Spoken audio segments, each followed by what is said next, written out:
Oh shoot. You've dented your project. If you respect wood, you've got to make it right. This is how you do it. First, go get an iron, crank it up.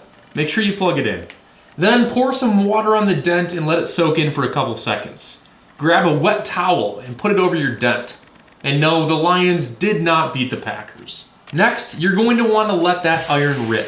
This will help bring those wood fibers back to their original position as long as they haven't been cut.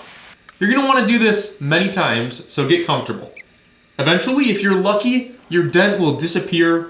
Grab a sander, hit the whole workpiece, and then get back on with your life. Make sure to subscribe for more tips and full-length woodworking builds.